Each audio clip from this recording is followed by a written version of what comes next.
All right, good morning, everyone. So I am Autumn Mist Belk, and this panel is about crafting a diverse screen dance audience. And I'll say first off, we do not have all the answers.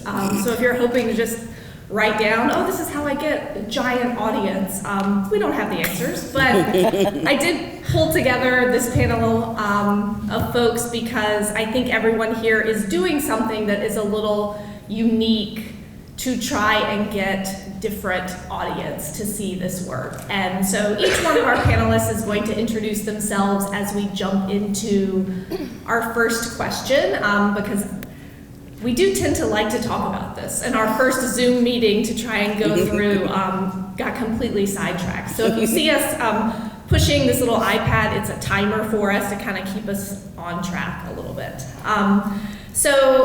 As I said, my name is Autumn Mist Belk, and in this realm of screen dance, presenting, facilitating, I direct FAD collections, film art dance collections, what will soon, over the summer, be rebranded as Screen Dance in Schools, which I think is a little more clear. We put together programs of screen dances along with lesson plans to go into K through 12 classrooms. And really my impetus for that was thinking, where do we have both a captive audience and also directing a live performance company that used to go into schools. I noticed how receptive the students were, even when sometimes the administrators or teachers always weren't so receptive. So I thought, if we can get students watching these screen dances and interacting with them and talking about them and moving with them and writing about them and doing all these different projects, now we have folks who grow up knowing about the field and what it is. And so as we go down in our introduction, I'm asking our panelists to introduce themselves and talk about what they do in this realm of screen dance and audience building, and also maybe what is your why? Why did you decide to do this? And what audiences are you reaching currently? So I think I covered that with mine, so I'm going to pass it on. Great. Hi everyone, my name is Claire Schweitzer, she, they, and what do I do? You have quite the hat collection. I wear a lot of hats at the intersection of dance and film. So I am a freelance dancer. I occasionally choreograph. I'm also a performance videographer. I'm an editor. I work part-time for the San Francisco Dance Film Festival. I'm a guest jury member at Cascadia and among other festivals. So yeah, there's and I also am a co-host on Frame Form, which that's the thing that I'm mostly here for. So I've been involved in screen dance for about 10 years and very much came into it, as many people do, somewhat accidentally. I first started working as an intern for the San Francisco Dance Film Festival during a huge blockbuster year when they collaborated with the IMZ. And I was very interested in the way that the festival was structured to give audiences sort of a choose your own adventure way of experiencing this event and experiencing this form. So it was through this series of panels and this series of talkbacks that an audience could contextualize the work that they were seeing and gain a deeper appreciation of that. And it was also at this event where I really found my why for screen dance. There was a special screening, some of you may have seen it, of the film Well Contested Sights, which was a collaboration between Austin Forbord and Amy Dowling. Now, some of you may have seen Separate Sentences on the festival circuit a few years ago, but essentially what their research surrounds is the issue of over-incarceration and really bringing that to the fore. And during this panel, Amy beautifully said, so you see many documentaries that are very much like these talking heads, and they're very much explaining with words what why you should care about this issue. But here is a film, you see a body that's confined, you see a body whose potential is being squandered, and kinesthetically you can reach an audience in that way, and that really was my why. I realize I'm hogging time, so I will elaborate on everything else that Autumn asked a later point in this panel.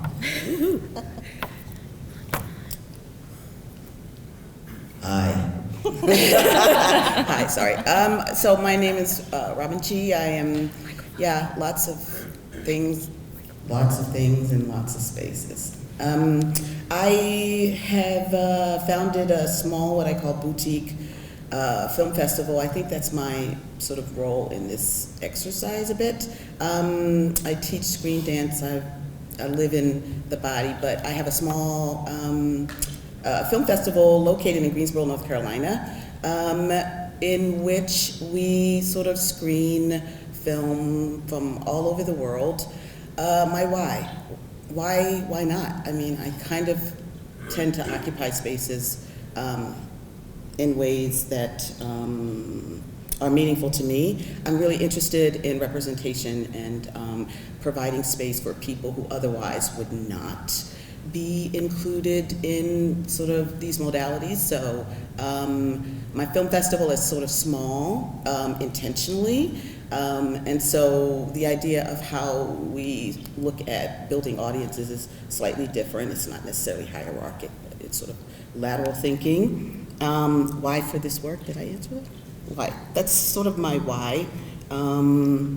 What audiences am I reaching currently? You know, they're probably less academic and much more community-based. So the work that I'm doing is taking the work out into my community, into schools, and more into Greensboro. It's sort of interested in outreach as opposed to screening. And the formula for screening for me is one that doesn't sort of subscribe to film festivals, but we do like progressive parties and things like that. So that's us. Hello everyone, I am Jennifer Scully Thurston, and I also wear a lot of hats. I'm a maker. I find my community that way. I've found in my later life a sense of kind of satisfaction with making work. My personal goal is to make a film a year, regardless of budget, regardless of money, but I've taken hundreds of dollars out of my own pocket to pay my collaborators. I am also, and I do all that under the moniker of Rogue Dancer Productions. I was the founder and curator for Encore Dance on Screen in Atlanta, Georgia. I've adjudicated many film festivals, dance and non-dance festivals. And today, and I started in October 2019, I thought at the time there was an empty space for dance on the internet, for dance accessible via digital media, and I started Film Fest by Rogue Dancer, which is a monthly thematic dance screening. I generally do it at the last 2 weeks of every month, and when I get films, I kind of sort them into emerging themes and categories, and it's kind of an ongoing process. And when I get to that month, I have everything sorted out by month, and when I get to that month, my goal was to make these kind of poetic groupings of films, and I thought that was going to be harder than it actually is. As I sort, they kind of sort themselves, and we end up with a really, really lovely cross-section of, just films from all over the world. And I'm always very shocked by where all the films are coming from and how diverse they are, and I'm very proud of it. So it's an ongoing thing, and I want all of your films, old films, new films, medium films, everything.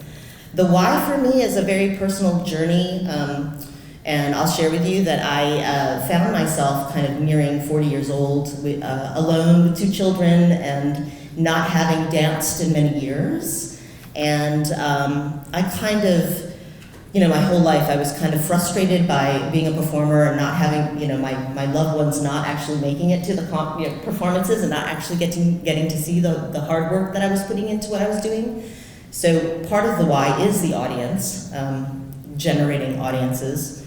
And I had a good friend of mine started feeding me a couple of dance films, and I was like, oh, that's it. That's the way I'll be able to make work on my own time, in my own life, with my children and my family, and in weird places in the world, and I'm able to make work. So it really saved my life, quite frankly, if you want to know the truth. So I'm indebted forever to screendance and my screendance collaborators. And I'll pass it on. Well, welcome to the club. Hi, I'm Jen Ray. I am from Vancouver, BC, Canada. I now live in Washington, D.C. because I screened my film at Kugloris Festival and fell in love with a tap dancer. So now I live here. So I'm what you call a third culture kid. So I'm a child of immigrants, and my parents, my family's from all over the world. Well, not all over, Brazil, South Africa mostly. And for me, I just grew up really loving culture and music and media and finding those universal languages and being able to communicate and also experience other parts of the world without physically going there. As a producer, I enjoy it so much more than if I were to bring in a whole dance company and deal with, as much as it's great to have real live people, it's a lot less overwhelming to be like, let me drop this screening file in the order. And then as long as it doesn't glitch, the screening's gonna be fine. So my anxiety likes that a lot. I'll spare you all my meanderings and stuff and just try and hit on some main things. But I've always loved dance and tech. I think my earliest dance film I can remember was in the early 90s. It was a single take. My mom was behind the camera, and it was a music video to Jenny from the Block. So I remember on the panel, Amari's like, oh, you can just hire a camera operator. So I hired my mom. So I've always been interested in this and just been a self-starter and very experimental. I grew up dancing and loving dance and doing all sorts of kinds of dance, and just taking an interest in what I could possibly do with these things and how I could actually make a career out of it and not have to sit at a desk all the time, even though I still do that, but at least it's my desk. So I just really have enjoyed connecting with the international dance film community and all different ways that we can do it. So I do produce, now it's one a year because I'm no longer insane, but I used to produce 2 festivals a year because I was living in Washington, D.C., but from Vancouver, and you know how it is. Your heart is in your hometown. It was I wanted to bring dance film to Vancouver, so I did start a festival there that, unfortunately, due to COVID, I've not been able to host for 3 years and counting, but eventually we'll get back there. If you want to read my manifesto for that, Claire's actually wearing the shirt for Cascadia, so you can just take a peek at her back later. I'll spare you reading the whole thing now. But yeah, I very much just started my festival with my credit cards as an immigrant and trying to make it work, and so grateful to be here and connect with people I've only met through the internet. And just be able to talk about what we do. And as far as the why goes, I teach kids. That's my main job, and I love it. I love teaching dance, and I work with an organization, Youth Protection Advocates in Dance, and we do a lot of standards, particularly with safety and sexualization and things like that. And for me, I think with dance, you have a spectrum of exploitation to empowerment.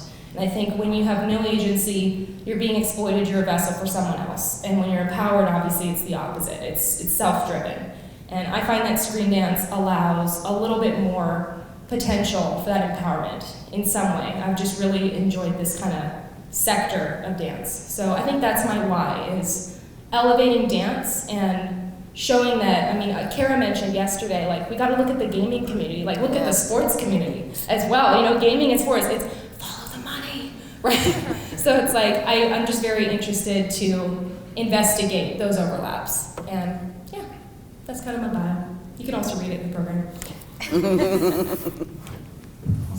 I would like to say we are right on schedule. Time here. I was like, we need a timer. We need a timer. I'm gonna go on tangents. We're starting to get, All right, shit. here we go.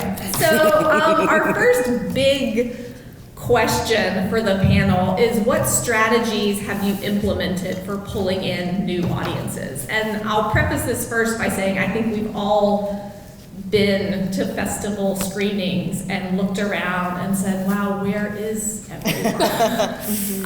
And my festival started as a live in a movie theater, come bring people in, and you're sitting there going, okay, 11, 12, 13, here are your people. And even going to bigger festivals and saying, wow, if they can't get the people here, what chance do I have in Cary, North Carolina?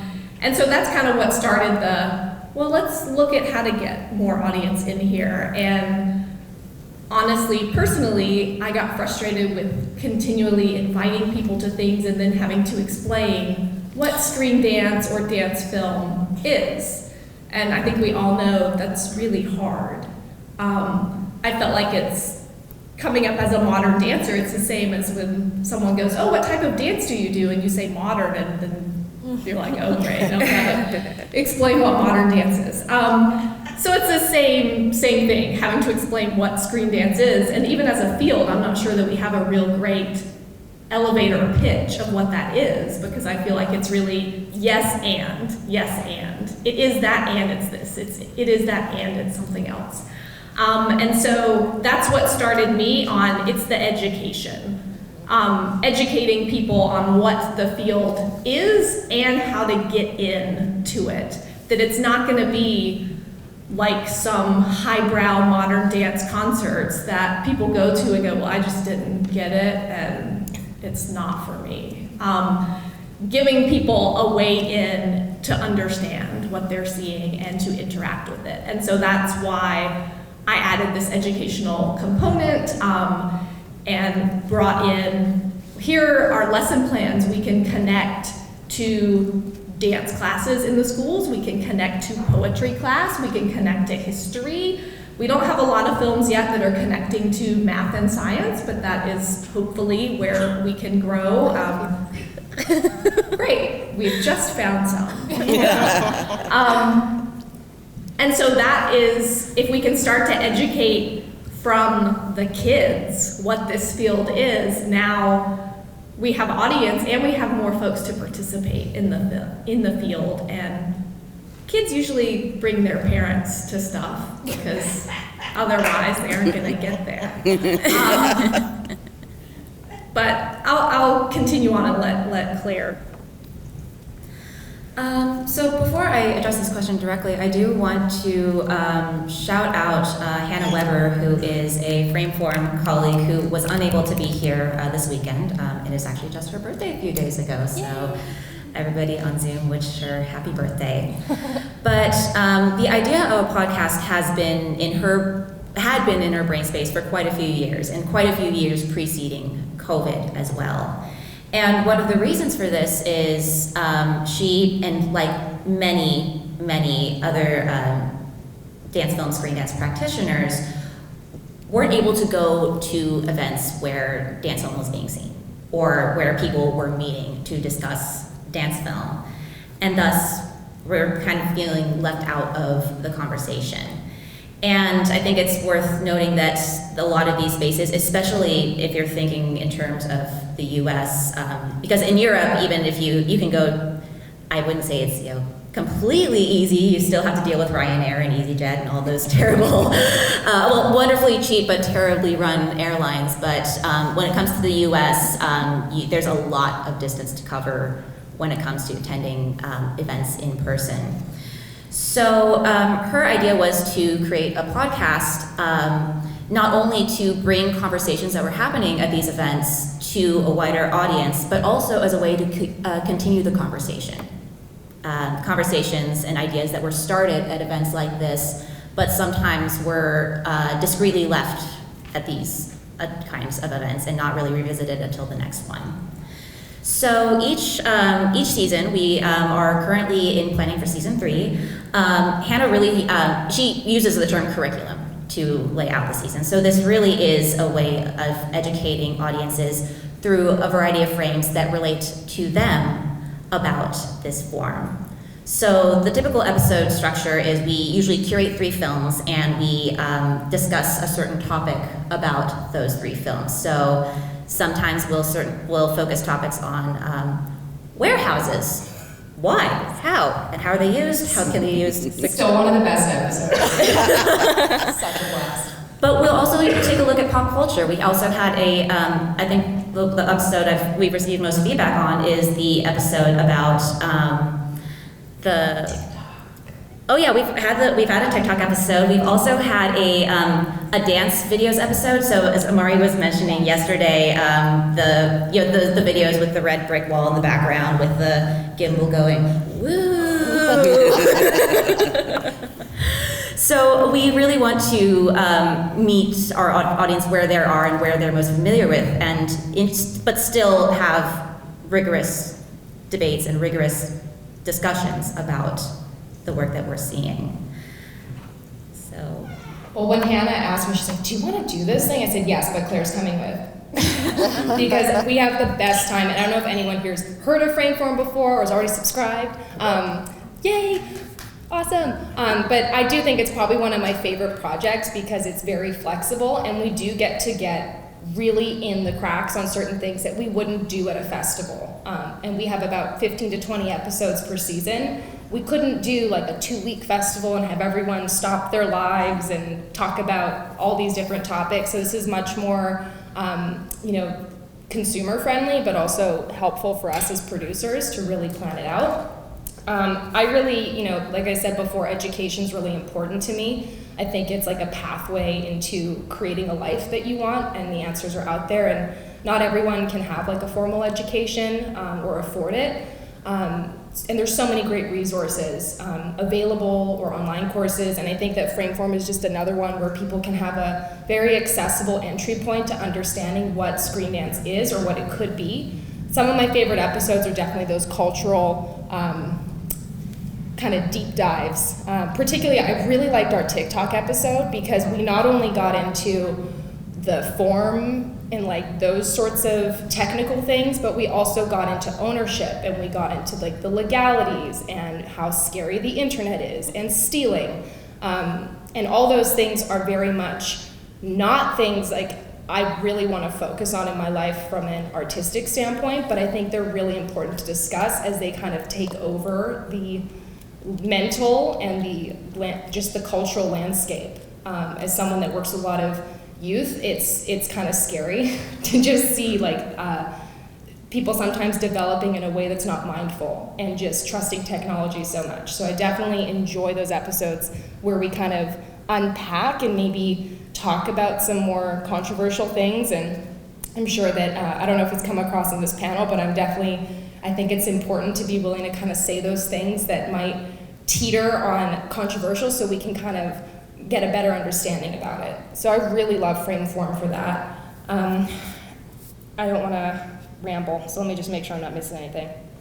Yeah, I think that's all I want to say about the education piece, and then just bridging into our next topic, like one of my favorite films of all time that we've ever screened at my festival or that we talked about on Frameform was one that Robin was actually in, called Uprooted, because it's such a great example. And I think an issue we sometimes have is how to intersect with, take this form seriously enough to take an academic approach and treat it respectfully at the level it deserves, but also make it accessible enough for people that it doesn't feel like, oh, I'm not worthy and I can't participate in this conversation, because that's not how we grow. And there's so many different disciplines that are part of this that we have to be open to receiving those people. So I just really love that a film like Uprooted, for example, is just the epitome of something that has all the history, all the amazing dance knowledge that we were hungry for. And I'm sure those of you that have festivals here were like, oh yeah, I screened that too, because it was like the best film ever, in addition to West Side Story, the new one.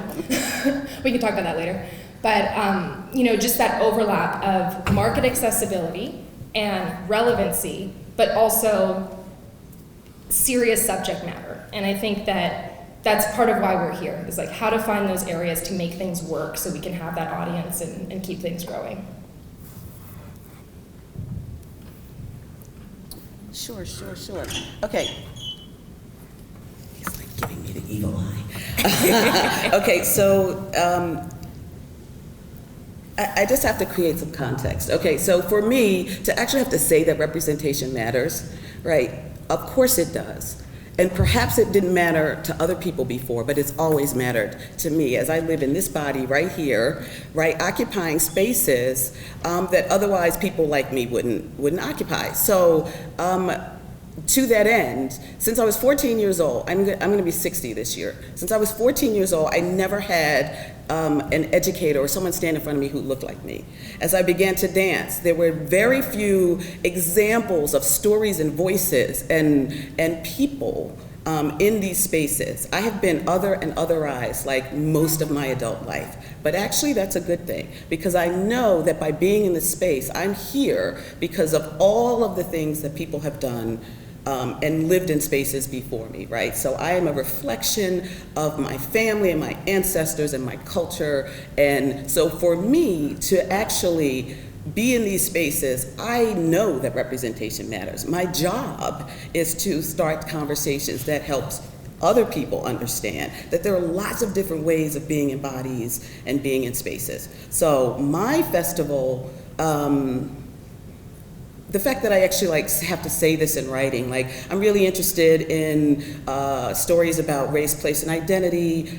You know, screen dance is a hybrid form, so being able to be sort of intersectional and occupy multiple identities is really important. It is bred into the form, and so that's sort of like my jam. That's what I do, and I say it out loud, and it's when I wake up and I'm really proud. I'm proud of who I am, and I'm proud of the fact that my festival endeavors to bring those voices into the fore, right? That remind people that we're here and remind people that there are multiple ways of being in our spaces, space and place, right? And that the multiple bodies, the early films that I saw, like I've been doing this for however long, and I never saw anybody, I thought screen dance was basically like, sort of like for other people. Like I never saw anyone who looked like me, and I never saw those stories being told. So I'm interested in sort of out loud, in a very sort of conscious way, finding spaces and finding those voices and bringing them into my festival. And so how do I do that? I call out folk.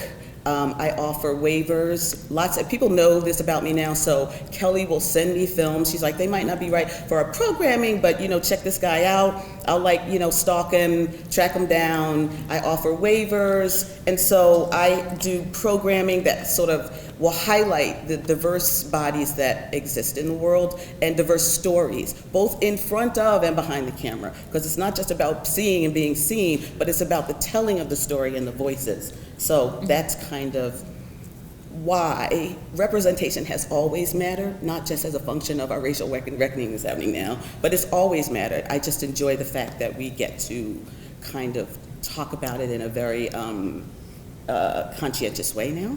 Mm-hmm.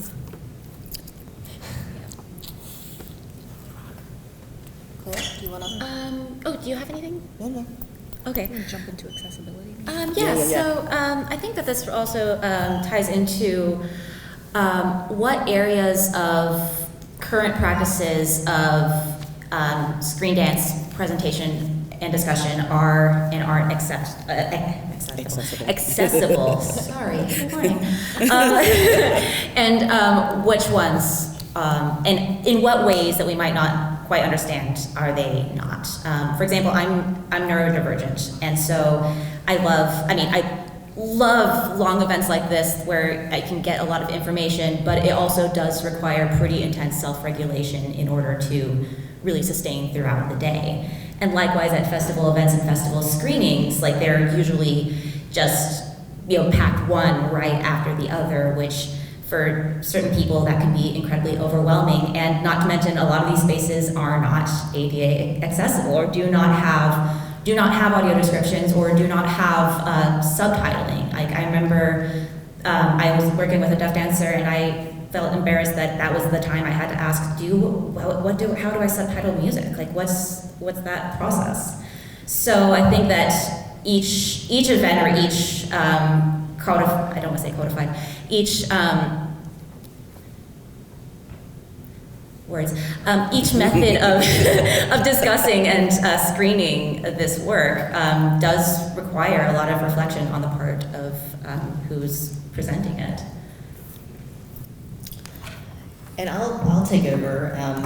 I look at accessibility also as I want the work to be accessible. So for me, I think I mentioned before, it was the audience being accessible, or the work being accessible to audiences. And for me, going into this, my goal was, or one of my goals was, how can I, little old me, serve the dance community? How can little old me, other than bring all my non-dancers one by one to a show to expose them to dance, how can I kind of make a bigger impact on that kind of endeavor?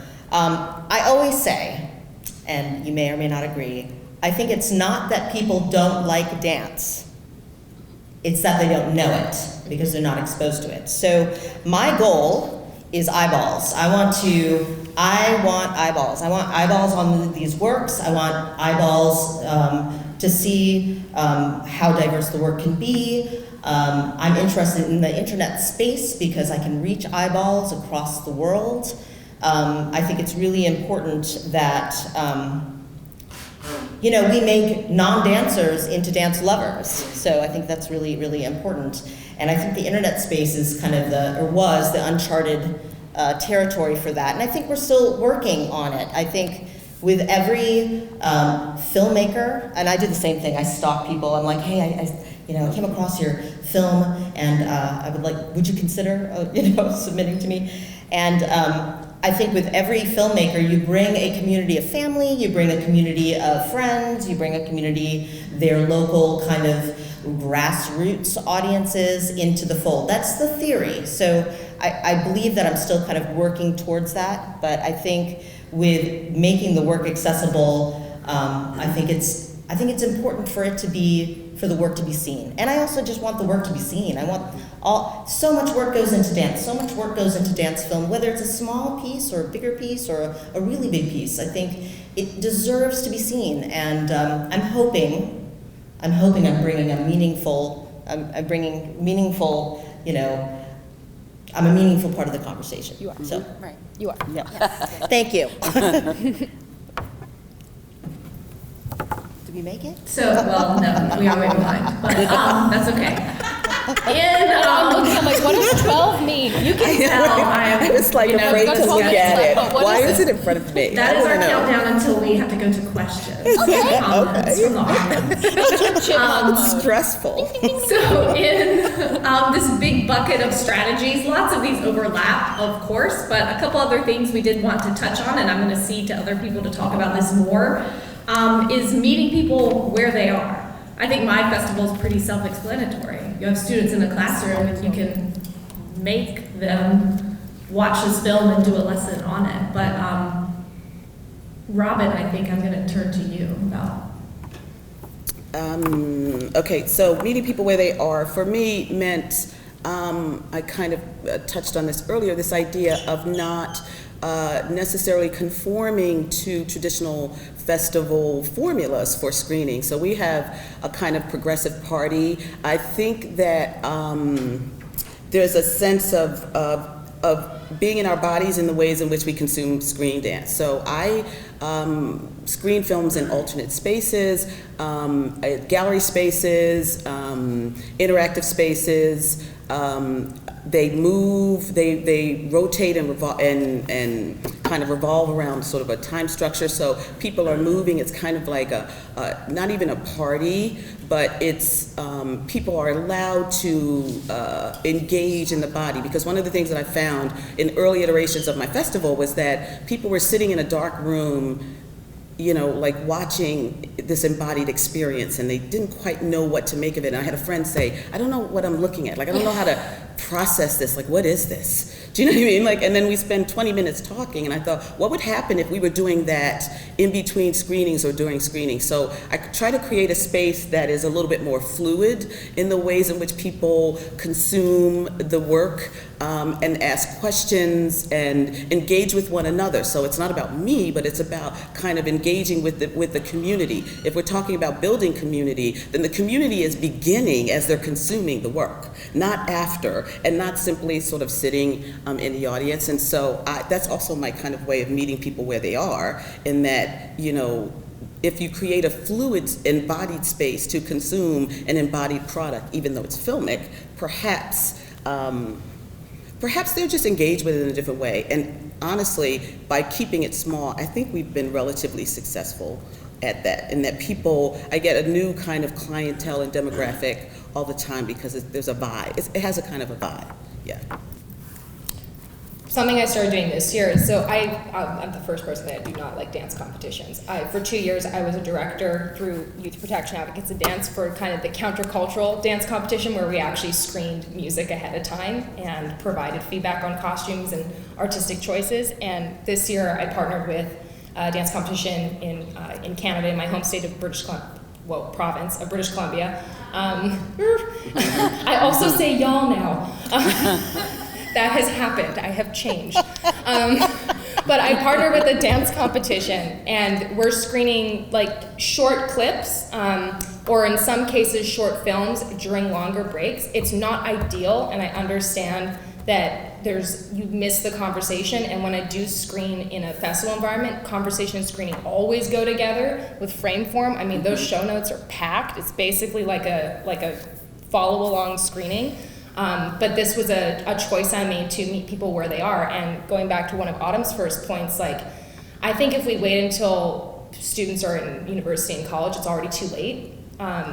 It's kind of scary to hear teenagers that are like 13 and 14 talking about, I mean, good for them, but they're so stressed and they're looking at kind of crushing their dreams already. And I really support like an entrepreneurial approach. And I think that part of meeting people where they are is, sometimes willing to do like the job thing and then do the artistic thing. And sometimes you might have to be your own investor for it. But, you know, in some cases, I really find like there are more opportunities than we maybe want, and maybe we don't get to make our film or screen like our optimal artistic pinnacle that we want. But by doing these other things that hopefully don't conflict with our values too much on a deep level, we're actually able to facilitate the other work and be our own investor.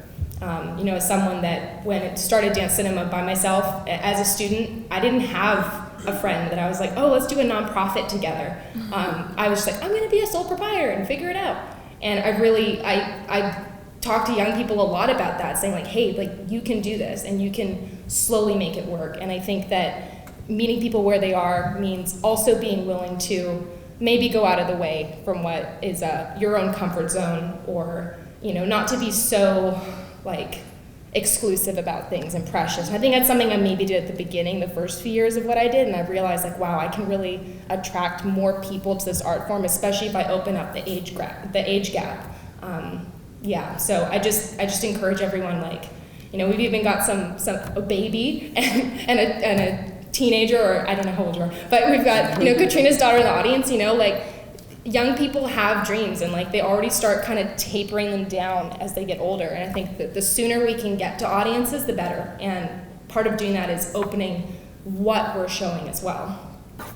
Yeah, I think it was Kara's quote yesterday, there's no such thing as selling out in screen dance. But I actually wanted to tie this into something, Jen, that you did at your festival last year, which was have conversations between each screening and really facilitating kind of an open dialogue where everyone was on the same playing field. So people who were both experienced with the form and young people, very young people, who were just experiencing it. But everybody had a say, everybody's perspective was valid and it was considered. And I think that was a way to show people that they do have a voice in this form. And that's, you know, primarily what accessibility is, showing that, you know, someone else has a voice in the conversation. And I also wanted to mention, and I thought, Ami, your workshop yesterday was so wonderful, and something else that Dance Cinema did last year was bring in a somatic practitioner before the screenings. Thank you for mentioning that. To ground the audience, to really get in their bodies and feel where they were at that moment in order to receive the work. So really creating space for an individual experience of that work. I totally forgot about that, so thank you for mentioning it. And I'm going to have a mixed bag of things to say, and because we've got 5 minutes on the clock. And I just wanted to talk about when I originally made Film Fest by Rogue Dancer, I intended for it to be kind of a disruptive force to get dance in front of new eyeballs. I know we've talked about eyeballs already. But in that sense, it's so that people could watch in their own time, in their own space, with their own snacks, with their own people, with their own conversations, with their own, that is the intent. So, and again, we're still kind of working towards that. I think probably a little bit of that is happening. I love the conversation. So first of all, let me just say, I am a super fan of frame form. When it came out, I just thought it was such a beautifully curated event that educated me as someone who watches a lot of dance films. I was able to listen to the podcast and go through the notes and watch everything, and I would have conversations by myself with them. I'm kind of I'm a little bit introverted, so I get a little nervous about, being in groups and having a conversation. So I think that the private conversations is really, really valuable. I don't necessarily want to be the person, the talking head on Zoom when we have the conversations and watching the festivals, but I am really interested in the conversation. So the goal is to really kind of get people to generate have their own feelings. I mean, the thing about art is, you have to consume a lot of it to kind of know what works for you, what doesn't, what you'd like to try, I think to be an educated or consumer of art, you just have to be in it and have your own conversations about it. And I want to move right into the frequency and rhythm. Is that okay? And I think, people are creatures of habit. I've worked with a lot of tinies, little dancers, and they have to know what's going to happen from minute to minute to minute. And I kind of think that we get more eloquent and more sophisticated, but I still think that there's a little bit of that in us as we're adults. So I think that people are super, super busy. They need to plan ahead. They need to know that something's going to happen. And if they want to do something delightful, like go to a dance film festival or see some dance films, they have to plan for it. So I think a rhythm in the programming of dance film works is really important, whether it's once a year, whether it's every month, like I do it. So I think that a consistency is key, because we can't always go searching. I miss a lot of stuff sometimes, and I get very frustrated. I'm like, oh, I didn't plan for that. I didn't carve time out of my busy schedule to make that happen. Because I'm also a person with a job, and I do all of this in the cracks of my life between motherhood and work and family and all that stuff. So I think that's what I had to say about that. I'm going to quickly say Yes. something on that point. I'll never forget the first time I quote-unquote met Robin over Zoom. We were, I just say this every time, but I have to share it in case you haven't heard it. And she was like, I'm just doing this from my kitchen table. And I was like, we all are. A lot of us are. And I just love that independent spirit. And, we're going into questions pretty soon, but Autumn, do you want to say anything at the end? I just had to share the kitchen table because it's so good. So I know we've jumped around a bit, but I just wanted to, before we jump into questions from our panelists, if there are any other real success stories or things that have happened in your work that you go, okay, we're doing it. We're finding these other audiences. One really cool opportunity that came my way thanks to Los Angeles Dance Film Festival was actually, is Aaron Granite here? Yay! So you worked with Elizabeth Wadium, right? Of course. Yeah, so your film, Elemental, was one of 3 that was picked from Standard Vision, and I didn't suggest, I wasn't like, pick this one, but they loved it. So a film from Wisconsin was on this big screen in downtown LA, 4 stories high, for 3 months, all summer. And then they threw a really cool party at the end, and I was like, what did I do? I was like, this is awesome. So I think that was probably a lot of my story has been charging things on my credit card and trying to make it work and doing all the jobs and doing all the things. And that was just such a good karmic experience where I was like, oh, like finally I catch a break and something really cool happens. And I think it's just kind of a cool full circle moment that I saw your name on there. I was like, I think that's like Elizabeth Medium's collaborator. So definitely shout out to Standard Vision. And I just find that like doing the public screen was a lot less invasive than doing like a dance performance. You know, that's just like my introvert personality coming out, but that's probably one of my bigger success stories for sure. My success stories is just, I'm constantly moved by where I'm getting my films from. They're global, they're from all over the place. Every month I have a festival and I've got films from Africa and Sweden and America and Canada, and it's all inspiring to me. And with that, I love having conversations with the filmmakers. Like I love reaching out and talking and talking about my festival and giving people opportunities to kind of share with it. And I give out a lot of waivers myself, and I stop people, and to me that's huge. I mean, and I love it that other people in my circles are also noticing the globalness of this film festival. So I hope that I just hope that's we're on a good trajectory to having some longevity. So at this point, questions and comments from both our in-theater and Zoom audience.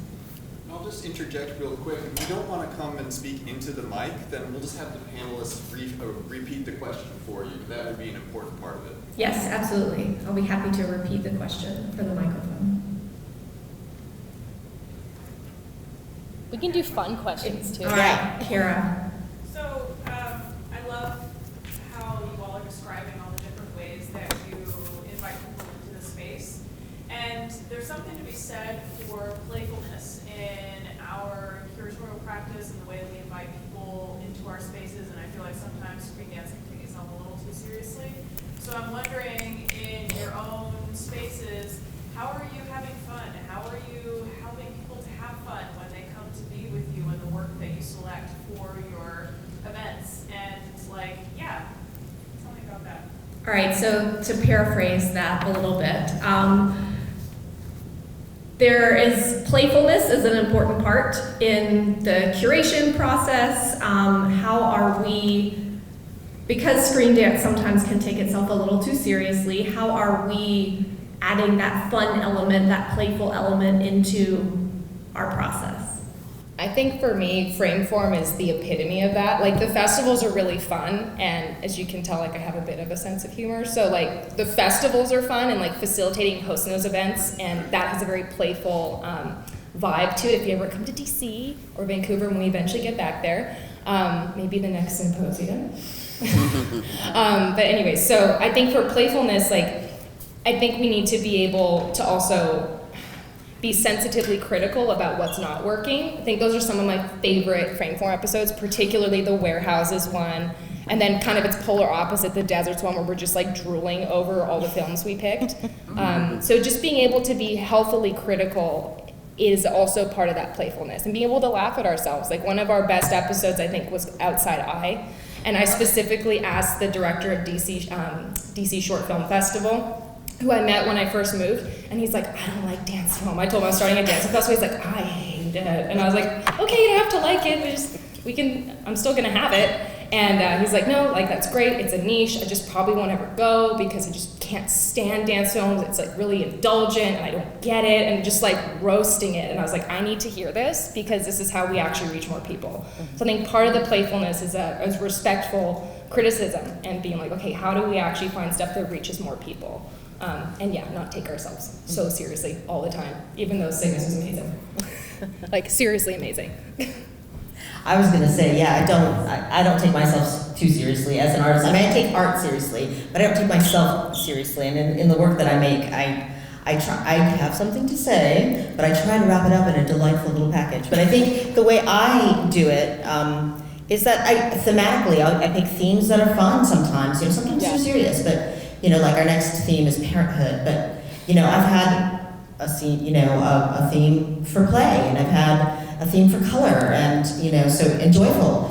And there are those films out there, and you know, when they get sorted into their little categories, it's like I said, they turn out to be very delightful little groupings. So that's how I do it. So I would say that I endeavor relatively unsuccessfully to be serious, more often than not. So my festival is kind of a vibe. I feel like I'm still a body person, so there's live music, there's improvisation, we have a jam at the end, we stay in and with the body and music, and again, from curating work that is also playful, to reminding ourselves that, I live in the academic world all the time, but when I'm doing my thing, I create a whole vibe that's just the way that I want it to be, and I think that people receive that, and that's why I think that this idea of this progressive kind of lower stakes interaction, engagement with the work actually works for me and works for the way that we're curating our pieces. Oh, sorry. I'll add one more thing that I thought about was in our very first season of the educational component for, I'm just going to start calling it Screen Dance in Schools because that makes more sense. We got a really short film that was of a first or second grade class performing a dance. And there maybe were 2 different camera shots. It wasn't some screen dance masterpiece put together, but it was super important to include that to show these elementary school students, you can do this. You are a part of this field, and our class can put this together because this group did it, and put that right alongside with maybe something that looks a little less attainable as a 7-year-old, something to aspire to. And I have one more thing to add that I just thought of, and that's also the beauty of being able to curate events that are all levels. So you kind of you get filmmakers and dancers who aren't serious yet, and they're in the process of learning how to put together a film, and I think that can be really, really fun and fresh. So. And I'll say one thing I know that Scully has said to me a lot of times is a bumping factor for her festival is that there's always so many films and you can't include them all. So now with this monthly online film festival, think of all the films that will be able to be included. Does anyone here know Ludmila Komarkova's work? She did The Stop that screened everywhere a few years ago, but she also has some really niche things like Taste of Night, which was this vampire tango, kind of campy. And I was I love this so much, but I cannot screen it in context with everything else. And I did screen it. Right? It was so cathartic. I was thank you, Jennifer, for screening this. I think we have another question. Awesome. Thank you so much. I'm really enjoying this conversation, and I'm also really appreciating that we're trying in the context of this gathering to attend to and think about screen dance at all levels, at all stages, with all with artists, with academics, with educators, with curators. So I just want to call that out and hold on to that as something that I think this community does well and is very important. And something that kind of builds on what you have already started to talk about in conjunction with Kara's question. Yesterday we were really thinking about the artist, the maker, and how the maker kind of needs to just make the work, come hell or high water, come whatever budget, and also kind of foreground the integrity and the inquiry of the artistic investigation. And this morning we're talking about the audiences and meeting the audiences where they are, and fun, and how to draw more people in. And I'm wondering if you can speak to your roles as curators, as programmers, as producers, in kind of bridging what can be a gap between the artist pursuing their vision, no matter what, and not, I'll use this language, but there are air quotes, not pandering to the audience, versus, but we actually need to have an audience in order to have a field. So can you talk about how you navigate those different needs? I may be a little redundant here, but as Autumn started saying, the thing that I started getting frustrated about as a curator with kind of brick and mortar film festivals and film festivals that had a very specific time limit was that I was saying no to a lot of beautiful films, and that made me kind of sad. So I wanted to give myself a reason to say yes. So that's what I did, and I think that is important, and that's why I kind of have a very accessible film festival, so that many eyeballs can kind of join and see it. And I would never ask an artist to kind of tailor their work to an audience. I think that there's a place for everybody's vision. So. I find balancing the screening so that there are some films that are, and even the way that you order them is really important so you don't lose people. I can't show in an hour block, I'm not going to show too many films that are over 10 minutes because especially with audience attention span, if we're going to show longer films like 10 plus minutes, which I do consider that a longer film given where audiences are at, that's going to have more of a dedicated focus. It's going to need conversation. I just think that even from being in screenings, it's hard to keep track sometimes. There's just so much information. So I think the way in which we order a screening also makes it more or less accessible and really like riding that wave and putting in a good mix of seeing different kinds of bodies and definitely different age groups. Like this whole fetishization of youth in our media and like in dance is just sickening. So it's like showing a whole range is really important. Showing different kinds of bodies really breaks up the monotony, and I think especially for non-dancers, it invites them in.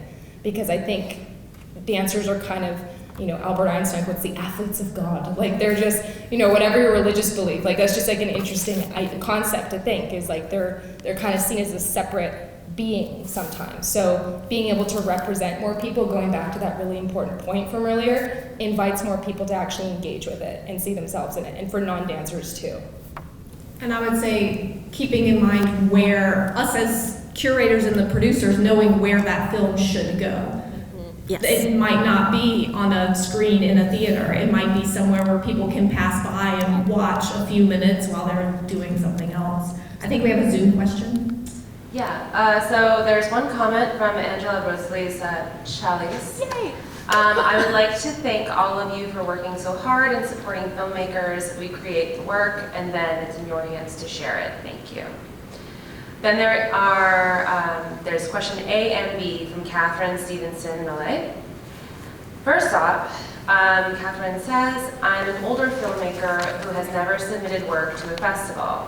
What are the advantages to sharing your work via festivals like yours? And the slight follow-up to that is, what is the best way to begin this path? And then I think that there's actually one more question, but we'll get through that now. I'll fill the space. I say yes. Submit your work. It's really important. Again, we want to see all the bodies. We want to see all the ages. We want to see all the dance. There's no age limit to dancers. There's no age limit to being able to dance. So please submit. And I'm a film freeway. I'm always inside it. So Yeah. it's the place to start. Just put in the search field, dance or dance film, and just start looking around. And I would say don't be afraid to email the people in charge of those festivals because we're not scary people. And most of us are the person who can make decisions about fee waivers or helping you get in, that sort of thing. I think, sometimes I do say we in my festival, but it's really just me. Like I might have a personality disorder. Yeah, I think we have 30 seconds. Final thoughts. I know our timer's off. One more question. Oh, we have one more question. Okay. For everyone at the table, this is from Ama Lorena, who is also presenting on Wednesday. For everyone at the table, do you think the reason the majority of works have a short duration because of For everyone at the table, do you think the reason the majority of works have a short duration, is it because of the programming at festivals, or is it something else? Short duration in terms of its life on the festival circuit, or the length of the film? Their length. Okay. I'm assuming. So she means shorts. I think there's a lot of reasons.